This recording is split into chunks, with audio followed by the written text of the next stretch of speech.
Miskien nou geleentheid vir die offergawes, dan sing ons wie sou die rustig en nie wy nie.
Dankie.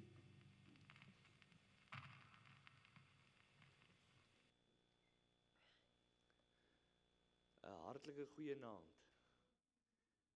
Besondere voorreg dat ons hier by mekaar kan wees in die kosbare huis van die Here, eenkant gesit 'n plek waar ons saamkom om die naam van die Here aan te roep en ook van hom te verneem wat hy vir ons wil sê. Besondere voorreg. Bedink dit net vir 'n oomblik hoeveel groeperinge daar in die wêreld is wat smag om 'n byeenkomsplek te hê, om klankstelsels te kan hê, om 'n bymekaar kom plek te kan hê, om 'n gemeenskap soos hierdie te kan geniet. Mag ons ook die voorregte raak sien wat ons het en mag ons opnuut weer ons dankbaarheid teenoor die Here betuig. Dankie vir die hartlike samesang. Dit is ook tot groot seën. Geliefdes, namens die kerkraad, amper sê ek namens die afkondiging 'n paar kerkraad. Namens die kerkraad 'n paar afkondigings. Voor op die afkondigingsblaadjie is daar 'n kosbare teks vanuit Klaagliedere hoofstuk 3. Wat sê die Here is goed vir wie op hom bly hoop. Daardie woorde het besonder vir my uitgestaan toe Michael dit ook vanoggend vir ons uitgelig het. Die Here is goed vir wie op hom bly hoop. Vir die mens wat na sy wil vra. Mag ons nie op ons eie insig steun nie. Mag ons sien dat die Here se plan is goed, die Here se wil is reg en mag ons opnuut ons siel versadig in die goeie wat die Here dan is. 'n Gedagte wat ek net so in intrapslag by u wil laat. Die Here kan ons geen goed buite homself gee nie, want buite hom bestaan daar geen goed nie. So die Here in wese is sinoniem met goed. Mag ons dit raak sien en opnuut die Here verheerlik vir wie en vir wat hy is. Ons herinner u aan die Carry and Reis deurry hierdie naweek. Dit is regtig nou nie nodig om te verskriklik te bekommerd te wees oor wat ons nou die naweek gaan eet nie. Hier is vir jou 'n oplossing. Kom geniet dit asseblief saam en daarmee saam kom ondersteun u ook ons Sondagskool. Hulle gebruik die fondse om aan te wend, onder andere ook vir die vakansie Bybelskool wat sal volg en om ons kinders die weë van die Here te vertel. So dit is nie net bloot 'n Carry and Reis wat ons kom eet nie, maar dit is 'n geleentheid waar ons saai, ook finansiëel saai in die werk wat gedoen word vir die Here. Ons belê in ons kinders. Ons belê in die onderwysers om hulle te bekwam, om die kinders ook die wonderlike evangelie te vertel en om hierdie goeie God ook aan hulle oor te dra. So asseblief ondersteun dit. Ek glo nie dit is te laat nie. So asseblief kom ondersteun dit. Bestel asseblief. Carry and Reis kan ons lekker vries ook. So bestel ekstra. Ons herinner u ook in die komende aktiwiteite. Die week se biduur sal voortgaan. Die skole wat weer binnekort heropen en ons vra dat u asseblief saam sal bid vir die evangelisasie bediening wat afskop in hierdie kwartaal, dat die Here dit besonder sal seën, dat die Here ons 'n gesindheid in ons sal vind wat leergierig is, maar ook 'n passie het vir siele en 'n besondere passie vir die verheerliking van die Here. Bitter belangrik. Hierdie bediening kan ons ook as gebedsstryders in deel hê. Ons kan dalk nie oral daar sou wees om soontoe te ry om opleiding te kry of ons werksomstandighede laat dit nie toe om prakties te gaan uitreik nie. Maar ons kan bid. En geliefdes, dit is nie plan B nie. Dit is uiters belangrik, dat God 'n siel sal oortuig, dat die Here daardie woord sal neem en in harte sal plant, dat hulle sal raak sien en insien. Bid asseblief hiervoor. Ons kan dit nie genoeg benadruk nie. Bid asseblief baie, baie ernstig vir die redding van kosbare siele. En ons vra dat u ook sal saam bid, dat die Here nog mense sal roep vir voltydse diens. Daar is baie arbeiders nodig. Dankie dat ons weet u bid saam vir al hierdie dinge. Kom ons buig voor die Here.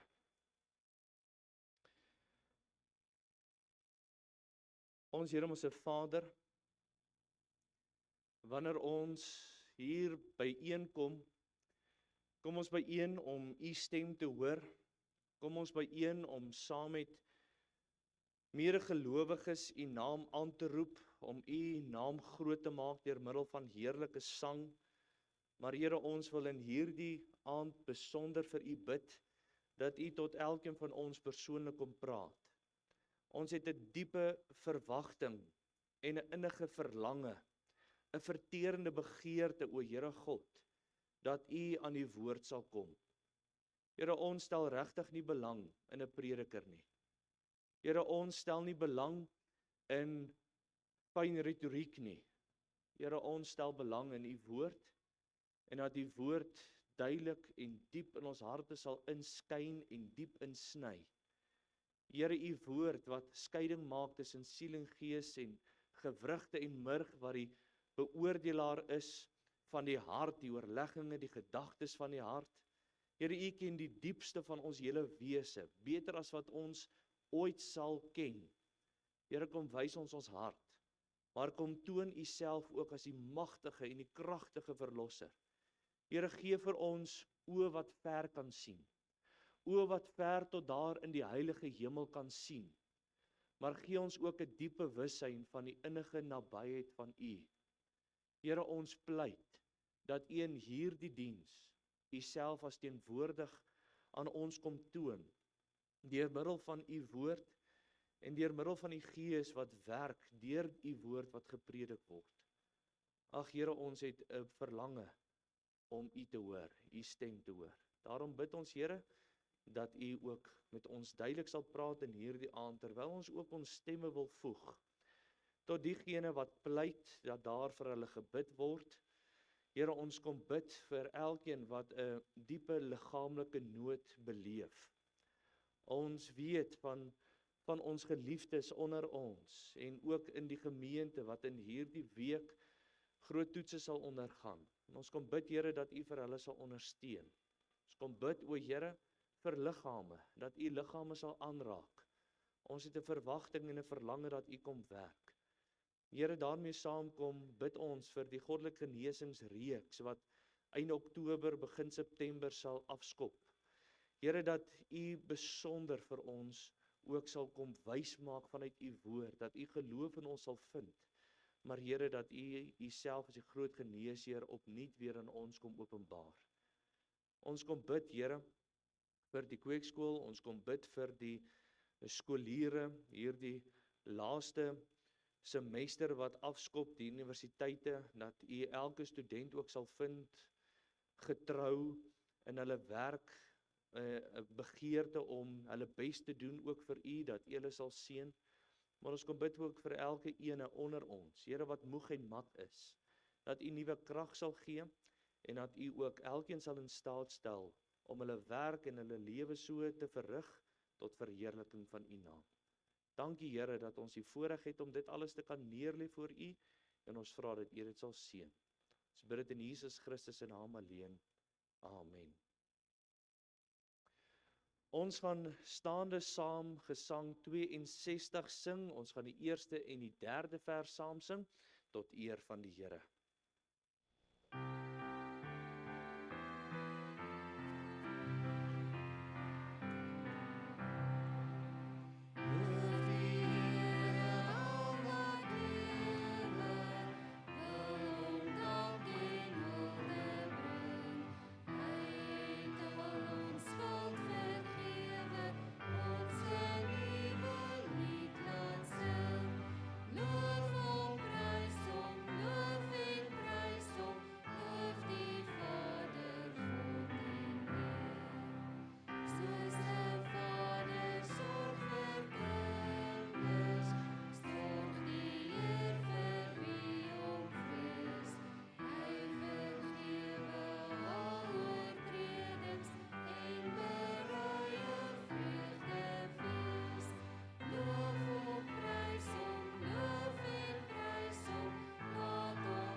Geliefdes, ons vra dat u die woord van die Here sal oopmaak by Genesis hoofstuk 17.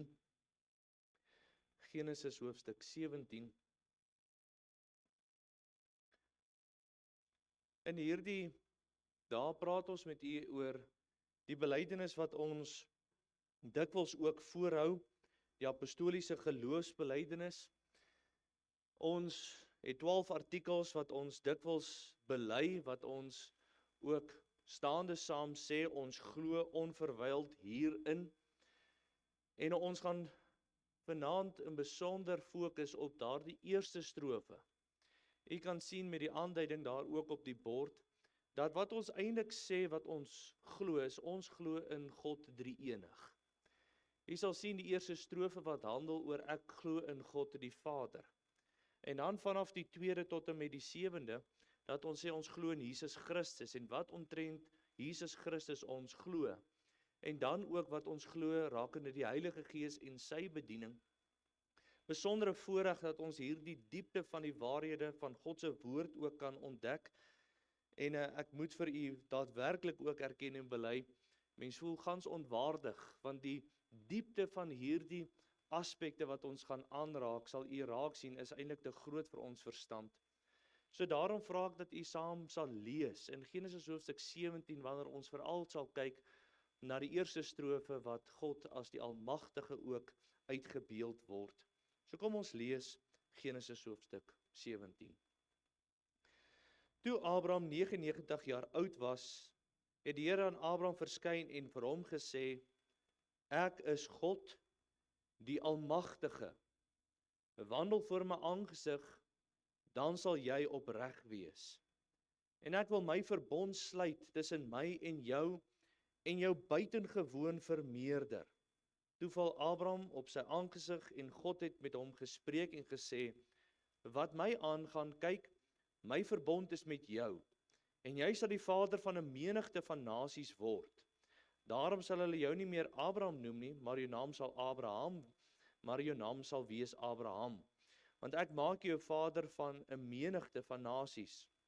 En ek sal jou buitengewoon vrugbaar maak. Ek sal jou tot nasies maak en konings sal uit jou voortkom. Ek sal my verbond oprig tussen my en jou nageslag na jou in hulle geslagte as 'n ewige verbond, om vir jou 'n God te wees en vir jou nageslag na jou. Ek sal aan jou en jou nageslag na jou die land van jou vreemdelingskap gee, die hele land Kanaan as 'n ewige besitting, en ek sal vir hulle 'n God wees. Ek wil net daarso ietsie noem, glad nie met hierdie boodskap uit te waai nie. Maar kyk wat die Here beloof vir sy volk, die hele land Kanaan. Hierdie is een van die duidelikste profesieë wat ons al reeds in Genesis kan raak sien, dat Jesus Christus letterlik weer aarde toe sal kom.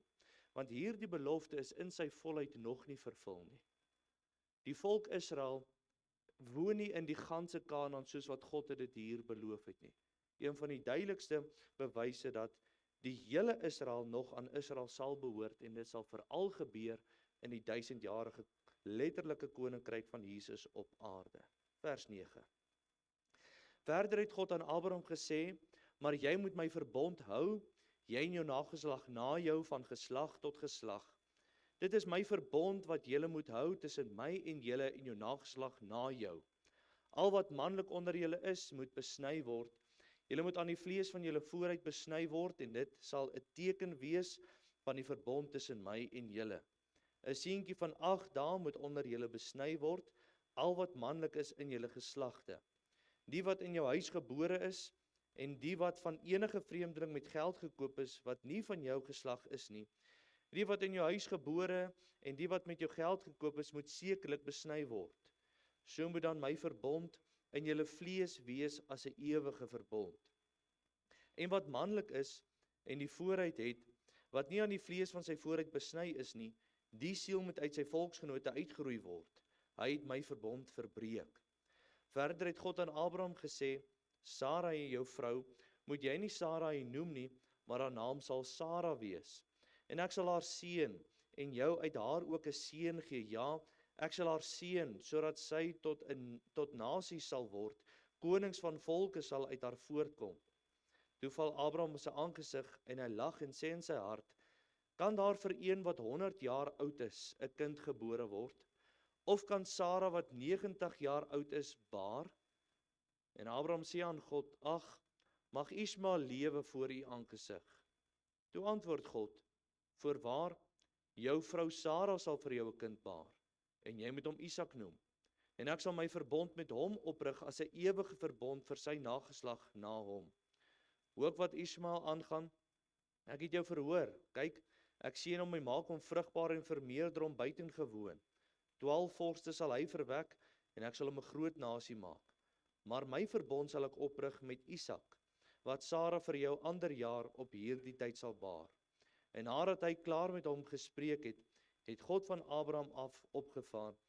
Daarop neem Abraham sy seun Ismael en almal wat in sy huis gebore is, en almal wat met sy geld gekoop is, almal wat manlik is onder die mense in die huis van Abraham, en hy die vlees van hulle vooruit nog op daardie selfde dag besny, soos God met hom gespreek het. En Abraham was 99 jaar oud, toe hy in die vlees van sy vooruit besny is. En sy seun Ismael was 13 jaar oud, toe hy in die vlees van sy vooruit besny is. Op daardie selfde dag is Abraham en sy seun Ismael besny, en al die manne van sy huis, die wat in sy huis gebore, en die wat van vreemdelinge met geld gekoop is saam met hom besny. Net tot sover uit die kosbare woord van die Here. Die Here kom openbaar homself aan Abraham in hierdie verhaal, en sal u let op wat hy homself as voorstel aan Abraham in die eerste vers, wanneer die Here sê, ek is God, die Almagtige, wandel voor my aangesig, dan sal jy opreg wees.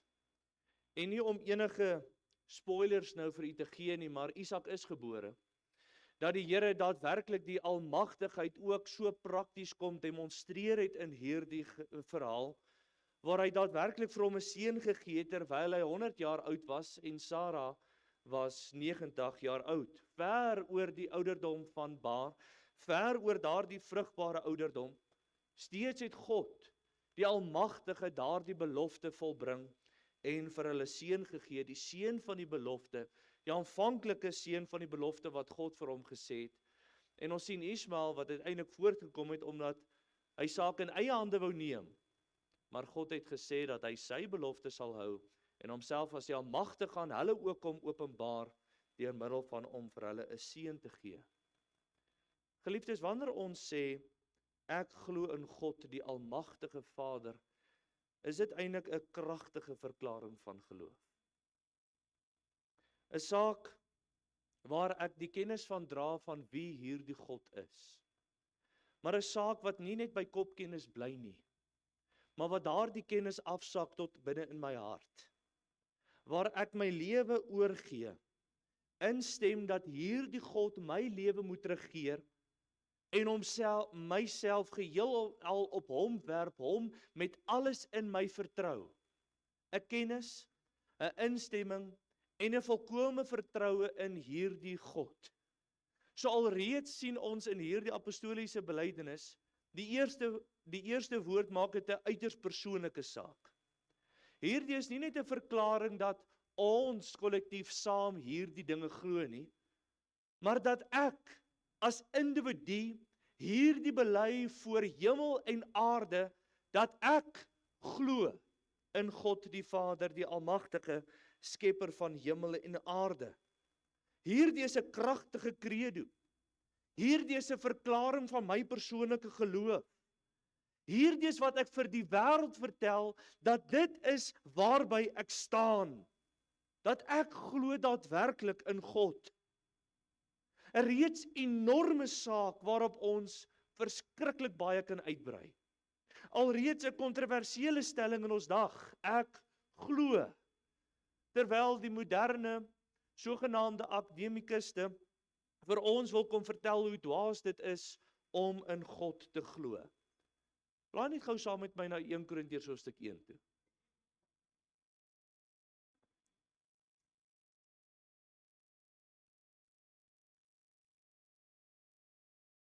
En lees vir my saam met my vanaf die 18de vers.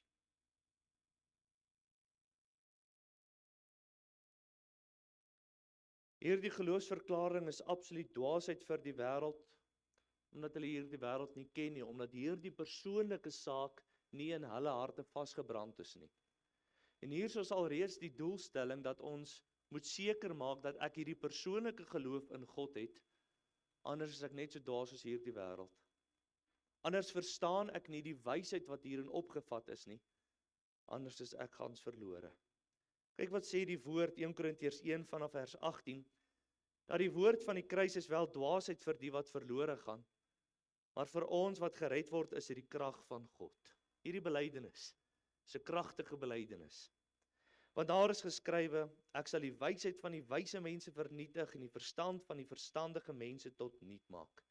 Waar bly die wyse? Waar bly die skrifgeleerde? Waar die redetwister van hierdie eeu? Het God nie die wysheid van hierdie wêreld dwaas gemaak nie?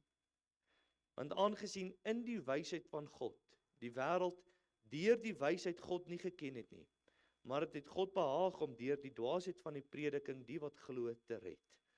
Die Jode vra 'n teken, die Grieke soek wysheid, maar ons verkondig Christus wat gekruisig is. 'n struikelblok vir die Jode en dwaasheid vir die Grieke, maar vir die wat geroep is, Jode sowel as Grieke, Christus die krag van God en die wysheid van God. Want wat dwaas is by God is wyser as die mense, en wat swak is by God is sterker as die mense. Wanneer ek sê ek glo, sien ons in hand van hierdie teks dat die wêreld dit ag as dwaasheid. Maar ons wat die verlossende genade van God gesmaak het, is die kragtige credo. 'n kragtige verklaring van die persoonlike geloof wat ons in God gevind het. En wanneer ons hierdie belydenis wel bely, dan sê ons daadwerklik dat ek glo in God drie-enig. 'n boodskap wat ons kortliks eintlik sal kyk, wanneer ons sê ek glo in God die Vader, en ons klomp diepgaande, uiters belangrike waarhede wat daarmee gepaard gaan, maar hierdie is 'n saak van persoonlike geloof, en ek wil dit net weer opnuut beklemtoon. Want die Christelike boodskap was en is nog altyd 'n boodskap van persoonlike geloof. As ek as individu nie gered word nie, is daar vir my geen redding nie. Daar's nie vir my redding in 'n groep nie. Daar's alleen vir my redding in 'n persoonlike ontmoeting met Jesus Christus. En as ons hierdie ondersoek en wanneer ons hierdie belydenis van naderby bekyk, en ons sien daardie woord ek glo, en volgens die Latynse manuskripte was daardie ek glo in elke liewe strofe. Wanneer ons elke een van hierdie opnuut weer moet vasmaak, moet ons kyk in my lewe, en moet ek vir myself afvra en vra vir die Here, vind U daadwerklik daardie tipe geloof in my hart, in my wese? Wanneer ons na ons praktiese lewens rondom ons kyk, reflekteer hierdie lewe van my daadwerklik dat ek glo, eerstens. Maar glo dit daadwerklik dat ek glo in God die Vader, die Almagtige, skepper van die eindes van die aarde. En soos wat ons sal kyk na die volgende strofes in hierdie kragtige en kosbare belydenisskrif. Ek vestig die aandag op daardie eerste strofe, wanneer ons bely en glo in God die Vader, die almagtige skepper van hemel en aarde, wil ek met u praat oor daardie 3 aspekte wat hier uitkom. Dat ons bely 'n almagtige God, dat ons bely dat hierdie God die skepper van die hemel en die aarde is, maar sien u hoe kosbaar word dit ook uitgebeeld, ek glo in God die Vader. Hoe die Here homself ook as 'n persoonlike God kom openbaar het in die skrif. En ons sal dan daarby stil staan in die derde gedagte. So kom ons kyk na die eerste, God die Almagtige. Genesis 17 vers 1 het die Here homself wonderlik so kom openbaar. Ek is God die Almagtige, wandel voor my aangesig, dan sal jy opreg wees. En ons sien hier is 'n kragtige stelling. Hier is so groot stelling wat eintlik ons verstand nie kan begryp nie. Wat die Here homself so kosbaar aan die mens kom openbaar het, dat al die mag is syne. Daar is daadwerklik niks wat hy nie kan doen nie.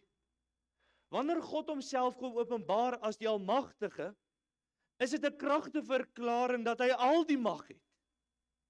En omdat hy al die mag het, kan hy doen net wat hy wil. Hierdie eienskap van God dryf ook al die ander eienskappe van God wat ons vind in hierdie belydenisskrif. Want hy is die Almagtige, alwetende God wat in absolute beheer is. En al die ander eienskappe van God sal in 'n sekere sin dan hieruit vloei. As God almagtig is, wanneer hy by magte is om oral te wees op dieselfde tyd, sien ons dat ons ook daardie eienskap van God daar raak sien, dat hy alomteenwoordig is. Is hy ook ewig? Is hy ook alwetend? Want dit is in sy mag om alles te weet en alles te regeer volgens sy kosbare wil. Al hierdie eienskappe van God word in 'n groot sin vasgevang in hierdie kragtige verklaring dat God is die Almagtige. En dit is wat selfs koning Nebukadneser op die ou einde bely het. Ons lees in Daniël 4 vers 34 en 35 waar Nebukadneser sy stem voeg by hierdie belydenis, wanneer hy sê, en na verloop van tyd het ek, Nebukadneser, my oë na die hemel opgeslaan en my verstand het in my teruggekeer en ek het die Allerhoogste geloof en hom wat ewig lewe geprys en geëer, wie se heerskappy 'n ewige mag en wie se koningskap van geslag tot geslag is. En al die aardbewoners word as niks geag nie, en na sy wil handel hy met die leer van die hemel en die bewoners van die aarde, en daar is niemand wat sy hand kan afslaan en vir hom kan sê, wat doen u nie? God, die Almagtige, in absolute beheer. En die bedoeling van die apostoliese belydenis is nie bloot 'n enkele verwysing na God as die Almagtige nie. Jy sal ook daar raak sien in die 6de strofe, wanneer daar ook verwys word na die Almagtige Vader, sien ons dat dit ingeweef is dwars deur hierdie hele belydenisskrif, dat God in sy hele wese almagtig is. Dis 'n samevattende, kollektiewe verklaring van God se hele wese. Dat die volheid van God se karakter en mag hierin raak gesien en raak gevat kan word. Dat God wat oneindig is, wat alomteenwoordig is, wat alwetend is, hierdie God wat ewig is, wat absoluut selfbestaan en onveranderlik is, word in een woord opgesom, hierdie God is 'n almagtige God. Dat hy die absolute vermoë het om te doen wat hy wil, dat hy kan wees wat hy wil, wanneer hy wil, hoe hy wil, en omdat hy wil. Dit is alleen die God, wat in al sy volheid en perfektheid en oneindige majesteit besit, wat waarlik almagtig en soewerein oor hierdie skepping kan regeer. Enige God wat nie absoluut almagtig is nie, sal nie die vermoë hê om 'n beheer van hierdie wêreld te wees nie. Daarom het al die wêreldleiers gekom en gegaan. Daarom sal geen ander God met hierdie almagtige God vergelyk kan word nie, want geen ander God besit hierdie kosbare, kragtige attribuut nie. Dit verg die almagtigheid van God om 'n beheer te wees van die heelal. Niemand of niks anders kan aan hierdie standaard voldoen nie. Daarom val al die ander afgode, daarom val al die ander konings, daarom val al die ander magtige, kragtige mense op hierdie aarde, wat was en nog sal wees, want niemand is almagtig behalwe God alleen nie. Sien jy die kragtige verklaring? Sien jy hierdie God wat ons aanbid? Wat al die mag het, wat al die krag het, wat in absolute beheer is en hy alleen regeer. Die almag van God is so 'n verskriklike diep waarheid van 'n onbegryplike grootte God. Hierdie God wat ons aanbid het geen gelyke nie. Dit is amper lasterlik om hom te vergelyk met enige iets of enige iemand anders. Niks, niemand kan by hom kom nie. Hierdie God, ver bo ons verstand, ja, hy is voorwaar almagtig. Geliefdes, die God van die Bybel is geen gewone God nie. Hy is die almagtige, die een wat enigiets kan doen, die een wat al die mag besit, die een wat 'n woord gespreek het en die heelal is geskep. Geliefdes, hierdie is ons God. Is daar iets wat die Here dan nie kan doen nie? In teorie sê ons dit. Maar reflekteer my lewe daadwerklik dat ek dit glo? Gans onmoontlike oplossings. Terwyl ek met my rug teen die muur gedruk word, glo ek in God die Almagtige, wat kan doen wat hy wil, wat my ook uit daardie situasie kan uitred.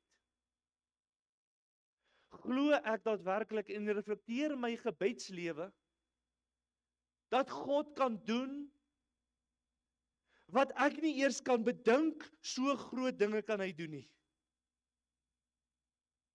Glo ek daadwerklik dat God almagtig is in die redding van 'n siel? Of dink ek dat daardie persoon eenvoudig net buite bereik is? Glo ek dat God alles kan doen, dat hy my omstandighede kan verander in 'n oomblik? Glo ek dat God alles kan doen, dat hy een oomblik 'n liggaam kan sê om genees te wees en dit sal so wees? Reflekteer my lewe hierdie geloof in God die Almagtige deur middel van ek wat my lewe oorgee in hierdie almagtige God se beheer. Hy kan iets veel beter met u lewe doen as wat u ooit kan doen. Hy kan veel groter dinge bereik as wat ek en u ooit alleen kan doen. Hierdie almagtige God wat niks nodig gehad het om hierdie besondere mooi wêreld te skep. En as God hierdie wêreld uit niks gemaak het nie, Martin Luther ook gesê, dan begeer hy om niks te wees, sodat God iets ook uit hom kan maak. Hierdie is almagtige God, wat daai innerlike wese kan kom versterk, wat vanuit sy onuitputlike bron van krag en van mag, my siel opnuut weer kan verkoop, my innerlik kan versterk, my die vermoë kan gee om my daaglikse uitdagings te kan trotseer en te kan oorwin. Sien jy, dis agter hierdie verstaan dat Filippense 4 vers 13 'n veel groter betekenis kry. Ek is tot alles in staat deur Christus wat my krag gee. Hierdie almagtige God, wat my kom bekragtig. En het hy 'n beperkte bron van krag? Kan hy ooit minder krag hê? Nee, want almagtig impliseer dat hy al die mag het. Hy kan ook in daardie sin nie meer mag het nie, want hoe kan jy meer mag kry as al die mag? Hoe kan jy meer krag kry as al die krag? En wat die kragtige en kosbare gedagte hiervan is, wanneer hy krag aan ons bied, beteken dit nie dat hy leer word van krag nie. Soos 'n fontein wat net nie ophou met vloei nie. Die Here is 'n kragbron wat nooit load shedding beleef nie. Hierdie almagtige, kragtige God is die God wat ons aanbid. Laat ons lewe dit reflekteer. Laat ons gebedslewe dit reflekteer. Laat ons opnuut vrymoedigheid neem om na die troon van genade toe te gaan, om op die regte tyd gehelp te word. Want ons gaan buig voor hierdie almagtige God. En wanneer ons gaan in gebed, moet ons geloof dit ook reflekteer. Want hy wat tot God gaan, moet glo dat hy is. En 'n beloner is van die wat hom soek.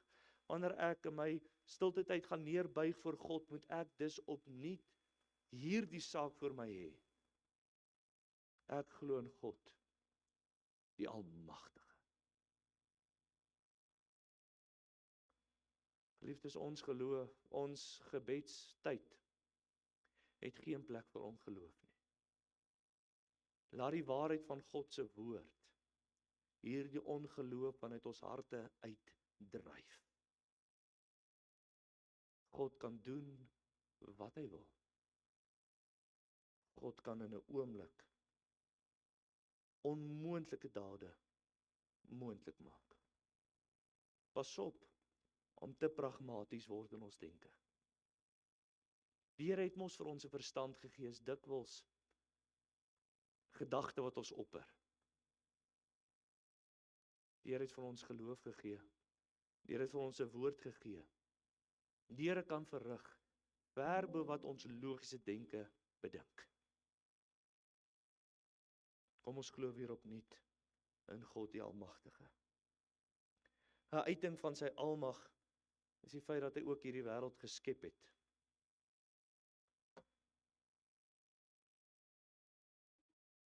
Konrad, dankie. Ek glo in God die Skepper. Kom ons blaai na Genesis hoofstuk 1 toe asseblief. Dankie.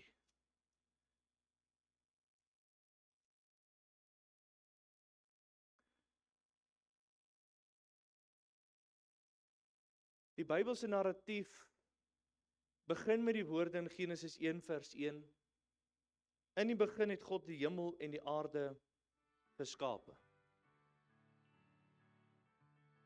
En God het dit nie nodig gevind om dit onnodig in te lei nie.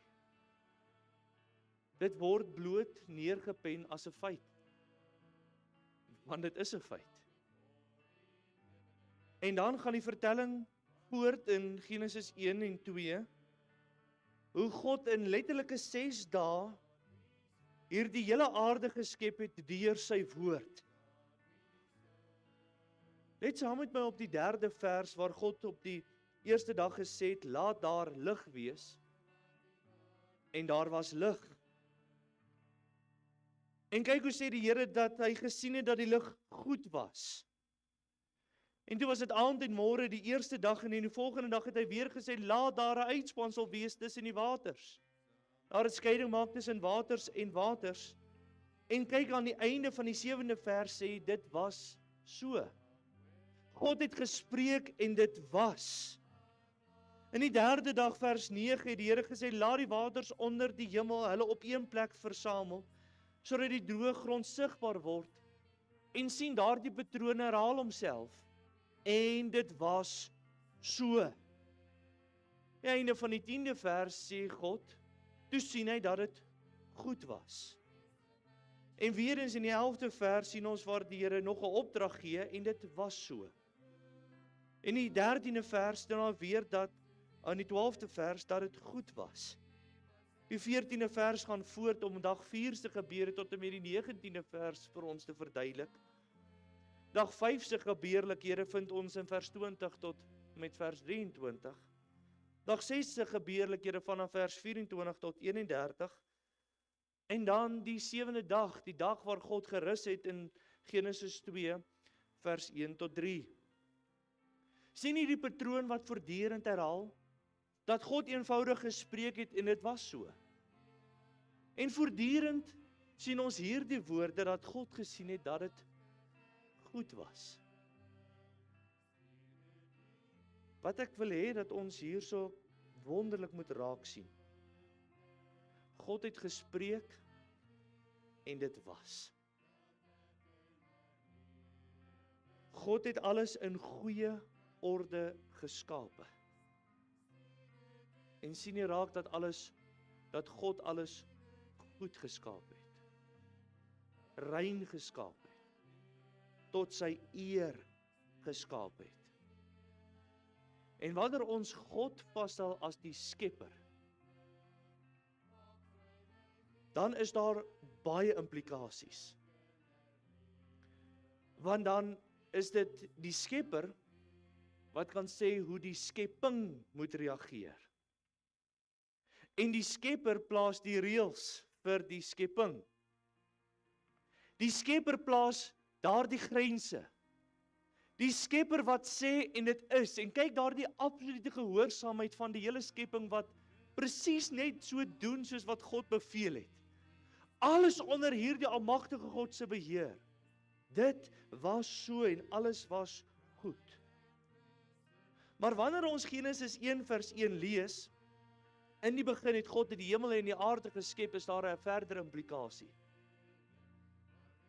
En dit is waar die kontras is met die Bybelse narratief van die skepingsverhaal en enige ander godsdiens of religie se weergawe van die skepping.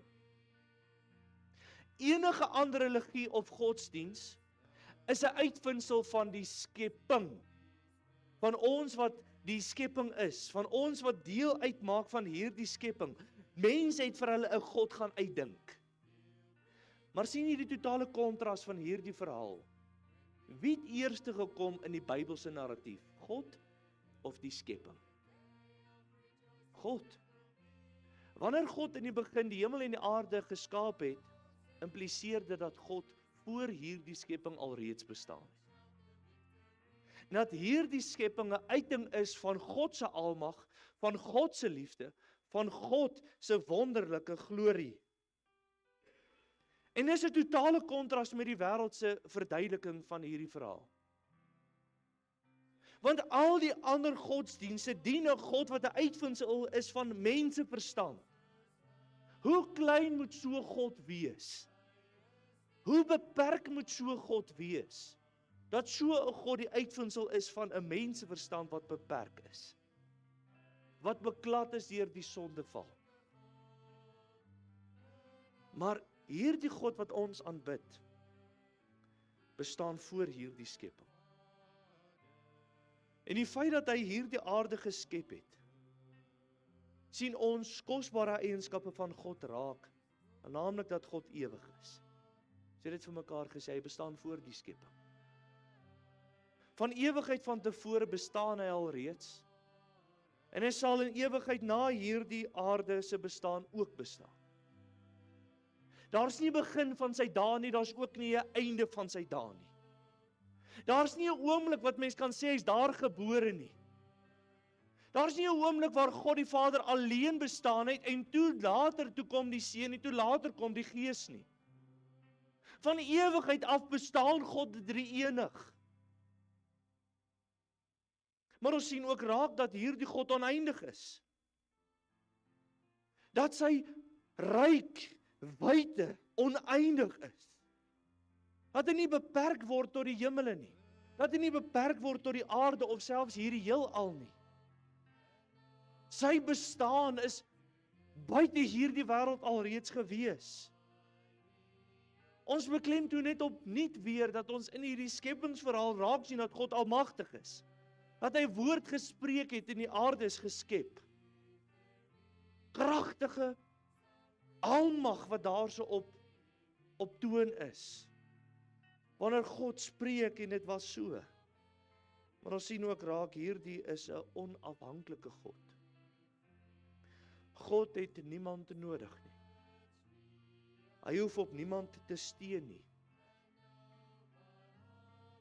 In die profete word die dwaasheid van die afgoderry verduidelik. Hoe wanneer daar 'n storm kom of 'n vloed, dan moet die mense hulle gode red. Dan moet die mense hulle beeltjies gaan uithaal en daardie beeltjie dra oor die riviere heen. Kyk hoe klein. Kyk hoe afhanklik is hulle gode. Maar die God van die Bybel is afhanklik van niemand nie. Hy hoef op niemand te steun nie.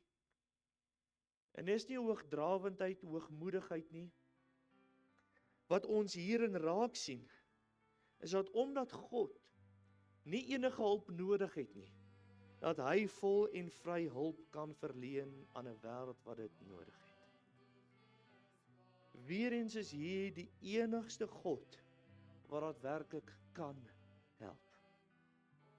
Geen ander God kan so help nie. Want om gered te word vanuit hierdie aarde, kort jy God wat buite hierdie aarde is. Om gered te word van hierdie tydelike, kort jy God wat ewig is. Om uit hierdie beperkte situasie uitgered te word, kort jy God wat oneindig en almagtig is. Omdat ons so beperk is, kort ons almagtige God. Sien jy hoe dit net uitbrei en uitbrei, hierdie groote, diepe, bo ons verstand attribute van God. Hier is daadwerklik 'n hoë en 'n verhewe God. En elke wêreldbeskouing het die teorie van die wêreld so ontstaan en hoe dit die mens definieer en wat die doel daarom van die mens ook is. Maar ek herinner u net weer eens oor hoe hierdie Bybelse vertelling in totale kontras van hierdie wêreldse beskouing staan. Hierdie Bybelse vertelling van die skepingsverhaal bied wat geen ander kan bied nie. Eerstens, dit bied ons met waarheid. En daarmee saam met 'n konkrete en logiese, wetenskaplik bewysbare narratief. Baie woorde. Maar as jy daadwerklik ook wetenskaplik korrek moet wees, kan jy in geen ander vertelling glo as die Bybelse vertelling nie. Dit gaan teen enige wetenskaplike beginsel om te glo in evolusie leer.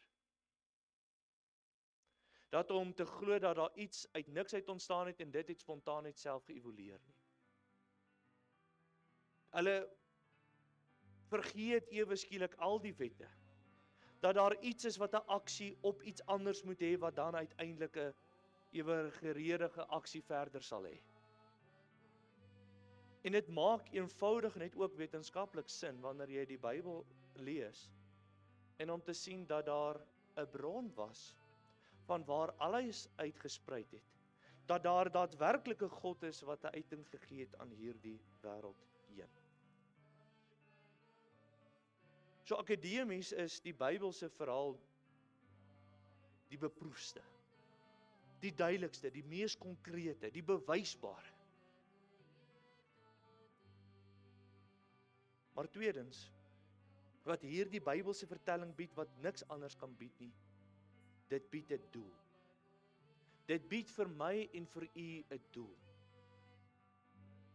As jy die Bybelse verhaal nie in wil glo nie, dan glo jy in 'n doellose bestaan. Geliefdes, wanneer ons na die Bybel kyk en raak sien dat God hierdie wêreld geskep het, dan sien ons ook raak dat hy die mens geskep het. En dat hy vir die mens 'n doel gegee het. Ek wil hê dat u asseblief moet oplet op hierdie volgende stelling. U is nie per ongeluk hier nie. Ek is nie hier deur die wil van 'n mens nie, Maar ek is op hierdie aarde geplaas deur die wil van die almagtige God. Ek is nie 'n ongeluk nie. Ek is nie maar net bloot 'n gevolg van my ouers se keuses nie. Ek is hier omdat God ook vir my gemaak het.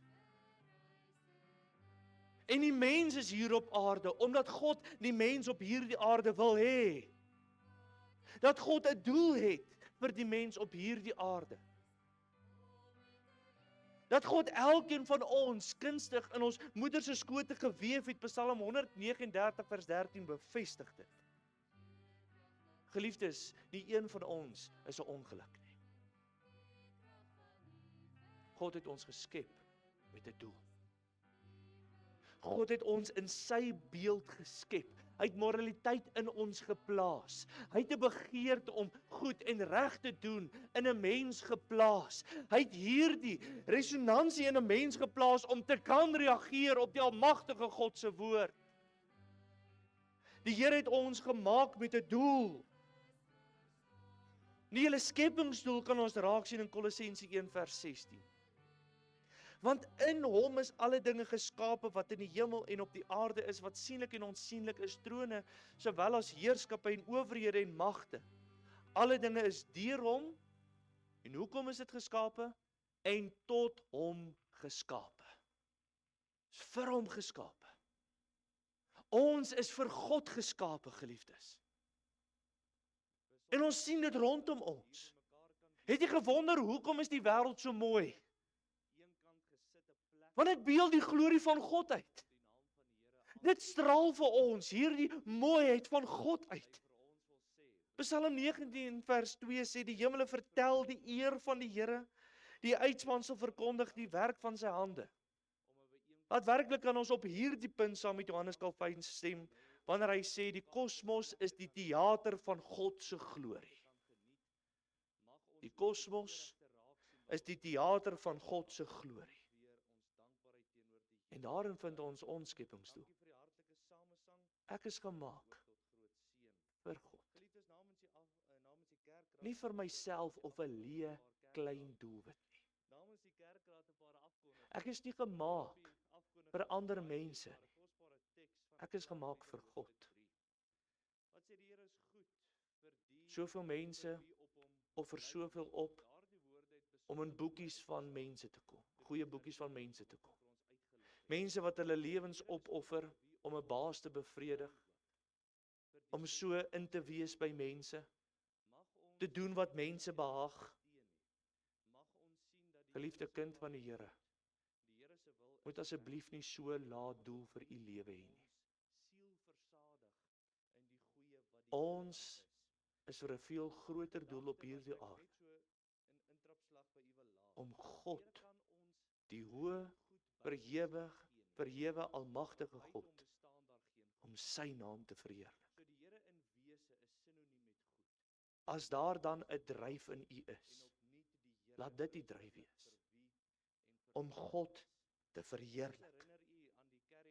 Die eerste vraag in die Westminster se korter katekismus vra juis, wat is die hoofdoel van die mens? Hoekom is ek en u hier? Hoekom het God my geskape?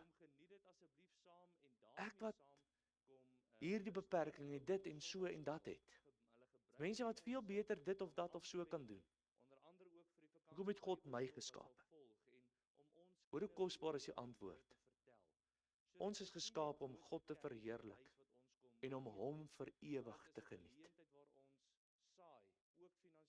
Geliefdes, God dink nie ons is te min nie. Kan eintlik vir u dit so stel dat ons eintlik maar niks werd is nie. Niemand van ons nie, nie eers die beste van die beste nie. Maar deur Jesus Christus se bloed aan ons is ons kosbaar. Bied dit vir ons as nuttelose mense, nie een van ons het eintlik iets goeds te bied nie. Nie een van ons het nou hierdie innerlike oulikheid nie. Ons is sleg deur en deur. Maar deur die bloed van die Seun van God is ons kosbaar in die oë van die Here. En is ons nie meer soos die wêreld wat dwaas is en wat verblind is en wat nie weet hoekom is ons hier nie. Ons het die verligte oë van die verstand gekry. Ons kan doen wat God behaag. God het vir ons sy woord gegee. God het vir ons sy gees gegee. Hy het vir ons die vermoë gegee, die geleentheid gegee, die voorreg gegee om hom te kan verheerlik. Bedink dit net vir 'n oomblik. Dat ons as nietige mense, sleg deur en deur, dat God vir ons die geleentheid bied om hom te kan verheerlik. Geliefdes, hierdie skepingsverhaal plaas weer opnuut die kollig op hierdie almagtige God, sy wonderlikheid, sy bemoeienis, sy liefde, sy wonderlike skoonheid, sy heiligheid. Hoe kan ons anders as om hom te aanbid? Geen ander God soos hy nie. Maar terwyl hy hierdie hoë en verhewe God is, wat ver bo ons verstand is, het homself nie as 'n apatiese God kom voorstel in die skrif nie. Maar hy het homself kom openbaar as 'n Vader vir ons. Laat dit net vir 'n oomblik insink. Hierdie groote God kom en buig hom neer vanuit sy groote hemel, wat ver groter is as wat ons ooit kan verstaan. Absoluut heilig, absoluut mooi, absoluut skoon. En hy kom buig hom tot ons neer, om vir ons 'n Vader te wees. Ons het 'n kragtige God. En hoe kosbaar is dit, dat hy so persoonlik tot ons toe kom reik. Dis nie net 'n God van ver nie. Hy's 'n God van naby. Hy's nie net hierdie almagtige groote God, wat hierdie wêreld geskep en teruggestaan het nie. Hy is die een wat aktief betrokke is en wat naby is. Hy is die een wat ons in stand hou, soos wat hy hierdie wêreld in stand hou. Hy is nie net die almagtige God wat doen wat hy wil en nou sit hy agteroor en nou doen hy niks nie. Hy gebruik hierdie almag om ons te bewaar, om ons te lei, om tot ons te reik. Sien hoe kosbaar is hierdie, ons glo in God, die Vader. 'n persoonlike God. Maar hoe God homself as Vader kom openbaar, het sien ons alreeds in die Ou Testament, waar God beskryf word as die Vader van Israel. Deuteronomium 32 vers 6, leer Moses die volk deur middel van 'n lied. Sien hoe belangrik is die liedere wat ons sing, dit leer ons, dis dogmaties. Dit leer ons 'n lied en dit vra die vraag, is hy verwysing na God, nie jou Vader wat jou geskape het nie? Hoe kosbaar word die volk herinner dat hierdie God is ook 'n God van naby, dat hy hulle Vader ook is, 'n Vader vir die volk. Maar sy vaderlike liefde is ook baie duidelik sigbaar in die Ou Testament. Hosea beskryf hierdie vaderlike, versorgende liefde wat God teenoor 'n rebelse Israel getoon het. Kyk sommer, sien raak hoe God soos 'n vader optree teenoor 'n kind. Kyk hier die rebelsheid van die kind en die vader wat in liefde begelei en as 'n vader optree. Hoor wat sê Hosea 11 vers 1 tot 4. Toe Israel 'n kind was, het ek hom lief gehad. En jy uit Egipte het ek my seun geroep. Hoe meer die profete hulle geroep het, des te meer het hulle van hulle af weggeloop. Hulle het aan die Baals geoffer en vir hulle die gesneede beelde rook laat opgaan. En ek self het Efraim leer loop. pa wat sy kind leer loop, hoe God vir Efraim leer loop het, 'n stam van Israel. En hy het hulle op sy arms geneem, soos 'n pa sy kind ronddra. Maar hulle het nie erken dat ek hulle genees het nie, die wonde wat die Here skoon gemaak het. Met mensebande, met koorde van liefde het ek hulle getrek. Ek was vir hulle soos diegene wat die juk van die kakebene af oplig, verligting, vertroosting, liefde. En ek het my na hom neergebuig. Ek het hom voedsel gegee. En hoe hartseer leer die res van die hoofstuk hoe hulle net nie wou agslaan en daardie liefde wou beantwoord nie. Maar sien jy hier die vaderlike liefde van God, wat hy teenoor sy volk gehad het? Dawid besing God in Psalm 68 vers 6 en noem hom 'n vader van die wese en 'n regter van die weduwees is God in sy heilige woning. En van die duidelikste openbarings van God as Vader is seker deur middel van die koms en die bediening van Jesus Christus. Jesus het gesê in Johannes 6 vers 38 en 39, want ek het uit die hemel neergedaal, nie om my wil te doen nie, maar die wil van hom wat my gestuur het. En dan kwalifiseer hy wie is die een wat hom gestuur het in vers 39 en hy sê, dit is die wil van die Vader wat my gestuur het. Ronduit sê Jesus in Johannes 10 vers 30, ek en die Vader is een.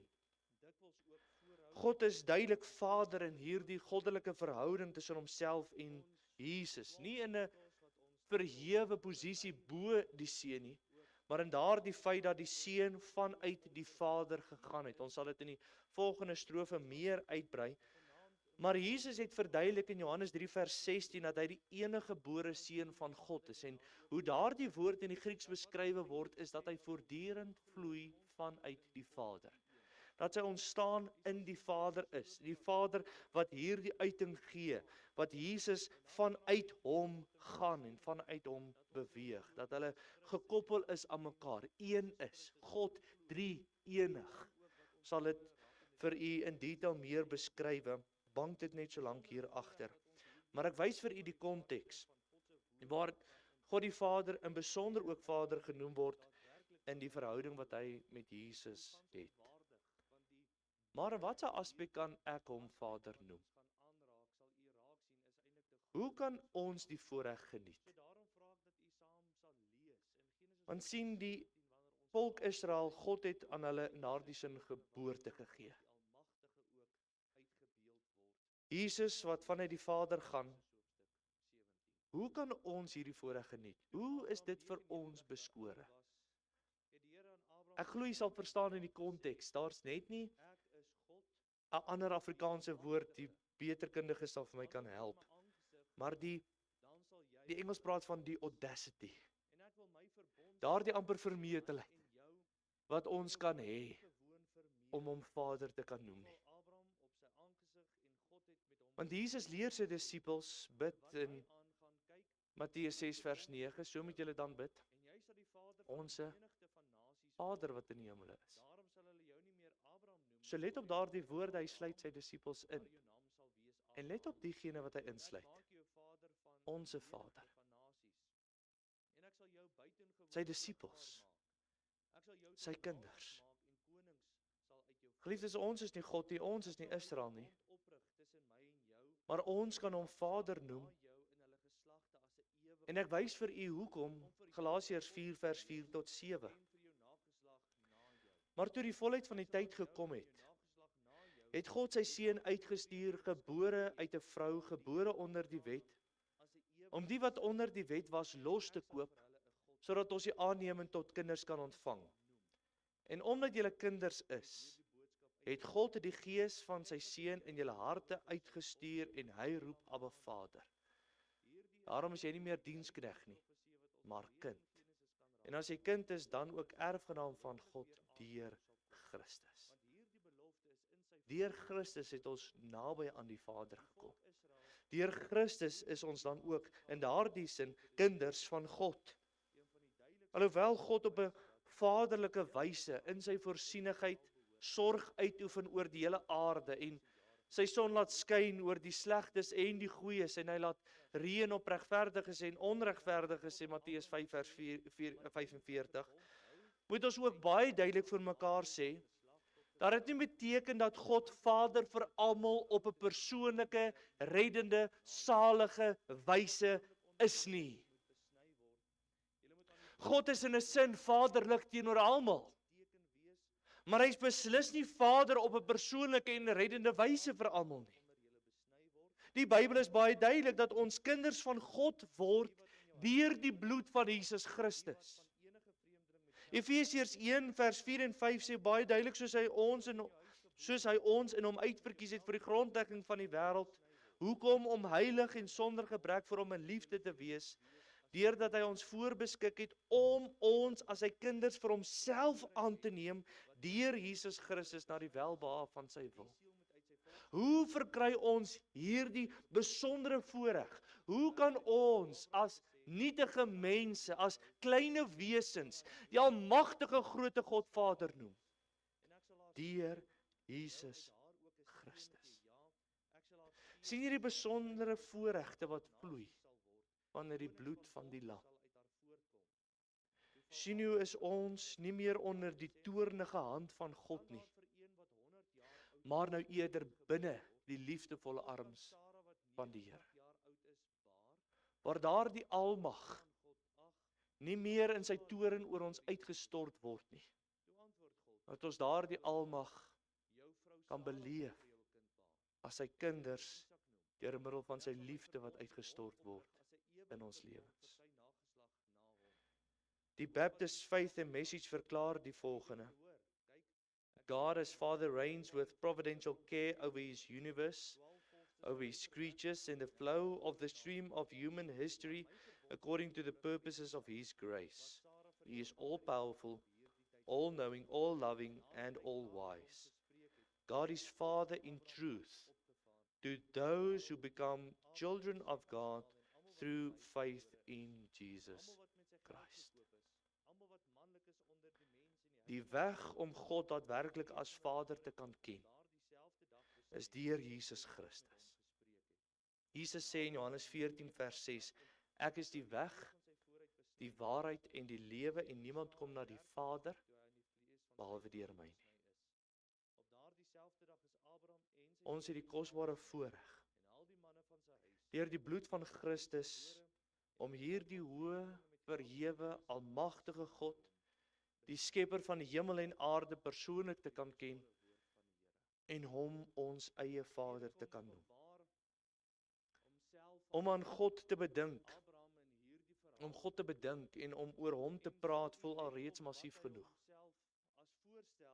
Die diepte van die rykdom en wysheid en die kennis van God, daar die dieptes van die Here, kan ons nie eers begin bedink nie. Maar deur Jesus Christus het ons hierdie verstommende voorreg om die God ons Vader te kan noem. Ek onthou vroeg laerskool, wanneer daar nou so amper 'n voorbeeldige armdruk sessie is tussen jou en jou maat, dan sê jy, maar my boetie is so oud. Dan sê jy, maar sy boetie is ouer. En nou retireer jy nou eintlik, want hy het 'n bietjie ouer boetie as wat jou boetie is. En dan haal hy nou die groter gewere uit, dan sê my neefie is so oud. Dan sê die ander, my neefie is so oud, en dan haal hy nog die groter kalibers uit, dan sê my pa is so oud. En dan as hy nou daadwerklik tot op die einde kom van hierdie gestryery, dan sê my oupa grootjie is nou so oud. Dan retireer jy nou die een wat nou die grootste ouderdom het, hy wen. Kyk hierdie eenvoudige illustrasie. Ons as klein, beperkte wesens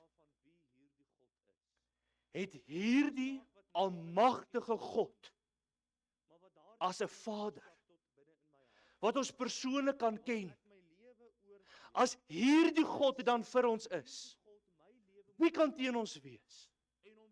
As hierdie God dan vir ons 'n doel het, wat maak dit saak wat die wêreld sê? As hierdie God dan my wil gebruik, laat dit so wees. Want dit sal wees tot 'n veel groter doel as wat hierdie wêreld nog ooit gesien het. As ons hierdie bedink en wanneer ons hierdie begryp, dan verruim dit ons hele wese, dit verruim ons hele lewe. Dit plaas ons op 'n hoër doelwit. Dit plaas ons op 'n ander vlak. Dit rig ons lewe soos wat niks anders ons lewe kan rig nie. Want ek glo in God die Vader, die Almagtige, die Skepper van hemel en aarde.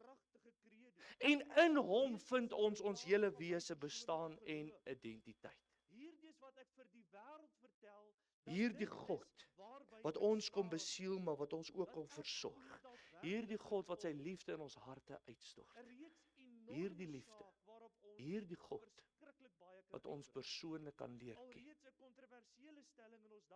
Ek vra vir u, ken u hierdie God?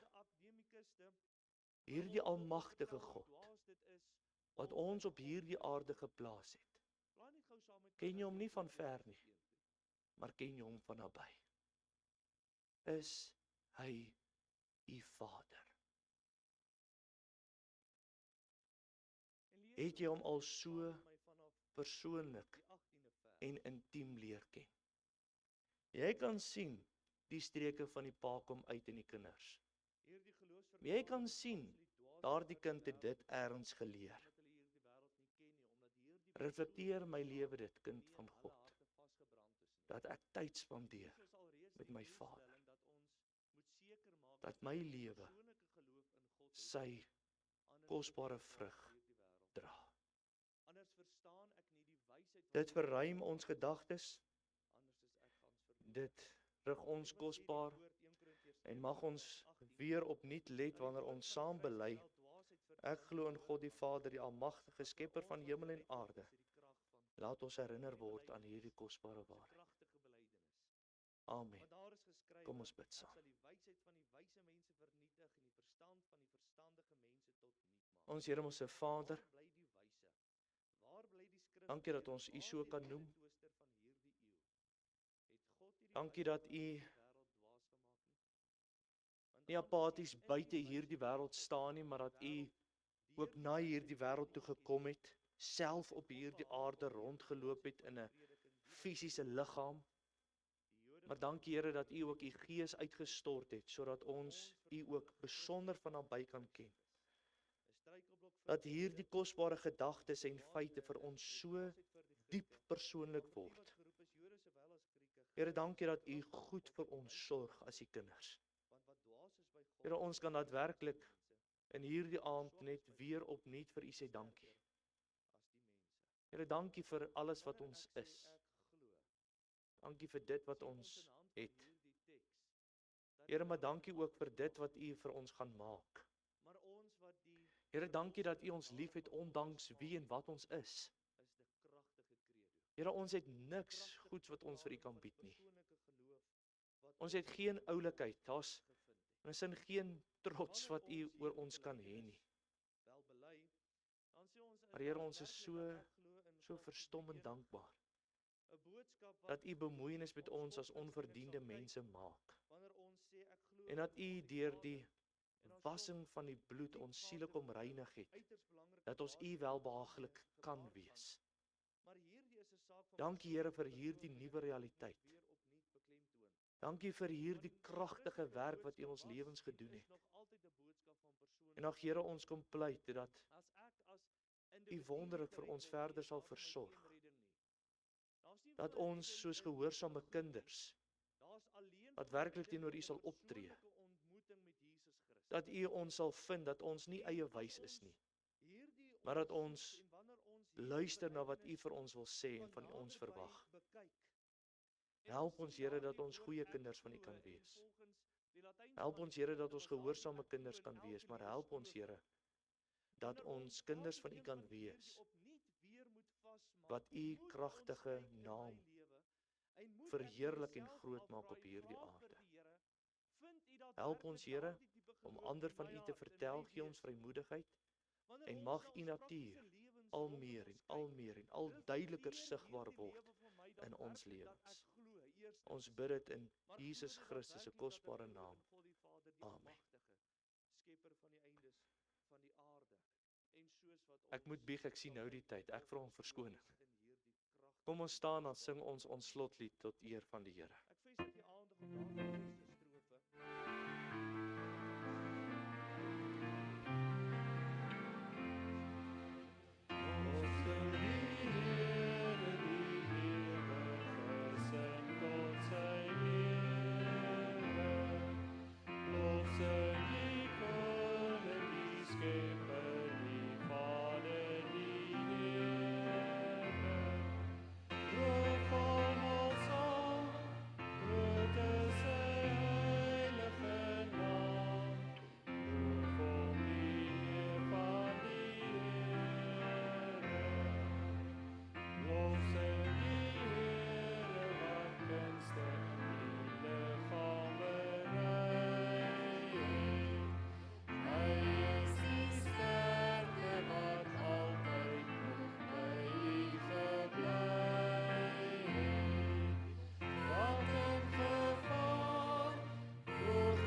Die Here sal u seën en u behoed. Die Here sal sy aangesig oor u laat skyn en u genadig wees. Die Here sal sy aangesig oor u verhef en aan u vrede gee. Amen. En omdat hy al die mag het, kan hy doen net wat hy wil. Hierdie eienskap van God dryf ook al die